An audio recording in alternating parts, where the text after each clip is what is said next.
Director దగ్గర పనిచేసి ఇలాంటిది ఏమీ లేకుండా ఈడే తీసేస్తే నేనెందుకు తీయకూడదు అనేది ఉంటుంది, న్యాచురల్గా ఉంటుంది కదా.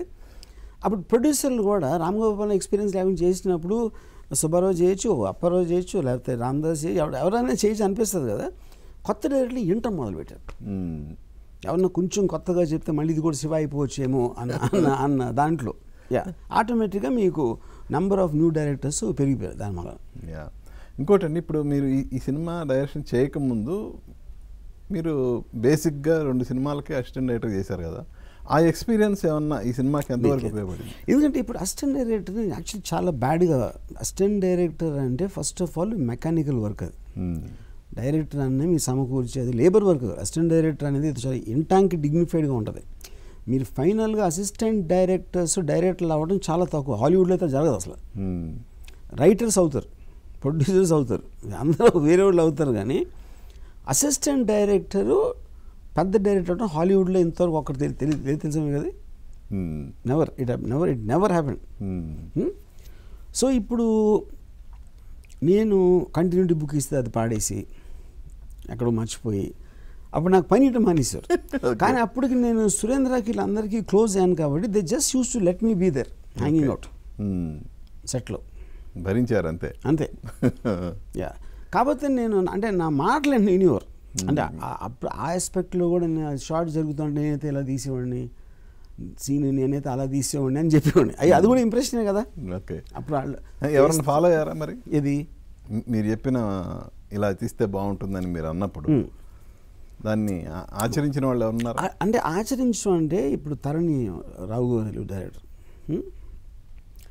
ఇప్పుడు తరణి దగ్గర అసిస్టెంట్ టెక్నికల్గా నేను, కానీ సురేంద్ర నాకు ఎక్కువ వాల్యూ ఇచ్చారు. ప్రతిదానికి నన్ను అడిగేవారు. Obviously as a director you will feel bad కదా. ఓకే. ఎందుకంటే ఓకే. దాంతో ఆయన ఒక పర్టికులర్ టైంలో నేను చూస్తే ఆయనకి ఇది వచ్చేసి ఇరిటేషన్ వచ్చేసి. అందుకని నేను సురేంద్ర ఎందుకని ఆయన చేయని ఉంటే నేను బయటికి వెళ్ళి కూర్చున్నాను అనమాట. స్టోరీ నేను రాశాను కొన్ని సీన్స్, ఇంపార్టెంట్ సీన్స్. నాగేశ్వరరావు గారు ఏమో ఆయన కూడా ఏదో ఇంగ్లీష్లో మాట్లాడతానంటే సినిమా ఛాన్స్ ఇస్తానంటారేంటి మా ఊళ్ళో అని ఆయన. ఎందుకంటే ఆయన టైంలో 14, 15, 20 years అసిస్టెంట్గా చేస్తే కానీ సినిమా రావటం అనేది జరిగేది. ఎలా పాసిబుల్ అని కొంచెం అప్పుడు నేను కూడా నాకు ఒక టెన్షన్ ఉండేది. నాగార్జునకి వీళ్ళకి వచ్చినా సరే సడన్గా ఆయన ఒకరోజు ఏంటి ఎంత చిన్న కుర్రాడు ఎక్స్పీరియన్స్ లేకుండా ఎలా ఇస్తారు అంటే వీళ్ళు ఏం చేస్తారు అని నాకు ఒక చిన్న టెన్షన్ ఉండేది. ఒకరోజు నేను స్టూడియోలో ఉన్నాను, రావు గారు వెళ్ళి షూటింగ్ జరుగుతుంది. ఈ తరణి ఏదో తీస్తున్నారు సీన్. నాగేశ్వరరావు గారు ఏంటి లాజిక్ లేకుండా నాకు ఏదో డౌట్ వచ్చింది సీన్లో. ఎవరు రాశారు ఇది అంటే రాము రాశారు అని చెప్పి ఆ పిల్లవాడు నన్ను పిలిచారు. ఆయన చెప్పారు ఏంటి అసలు ఇలా రాస్తుంది అని ఏదో అంటే డీటెయిల్ చెప్పట్లేదు. అది డైరెక్ట్గా అర్థం కాలేదని అర్థమైంది నాకు. ఇది ఆ సీన్ నేను అలా కాదండి ఇలా ఇలా ఇలా ఇలా ఇలా ఇలా ఇలా నా ఉద్దేశం ఇలా తీయాలన్నా. అవును ఇది కరెక్ట్, నువ్వేంటి మనం అలా చేస్తూ ఉన్నారు అని ఆ రోజున హీ టోల్డ్ వెంకట్కో ఎవరికో ఏదో అనుకున్నాను కానీ ఆ కుర్రాళ్ళు విషయం ఉంది. అప్పుడు ఆయనకి ఫైనల్ ఇంప్రెషన్ రావడానికి ఈ ఇన్సిడెంట్ కారణం. ఓకే. కలెక్టర్ గారు అబ్బాయిలు అలాంటివి ఏమైనా ఉన్నాయా?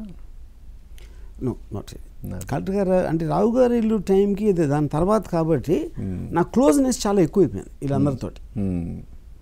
కలెక్టర్ గారు అబ్బాయిలు అసలు నాగార్జున కూడా నాకు పెద్ద పరిచయం లేదు. ఏదో పాటలు తీస్తున్నప్పుడు కొడైకెనాల్లో ఎక్కడికి వెళ్ళాం, అక్కడ ఒకరోజు 2 రోజులు రాత్రి కూర్చొని మాట్లాడేవాడు. కానీ నాగార్జున పరిచయం నాకు పెరిగింది కలెక్టర్ గారు అబ్బాయి తర్వాత. ఓకే. ఓకే. యా.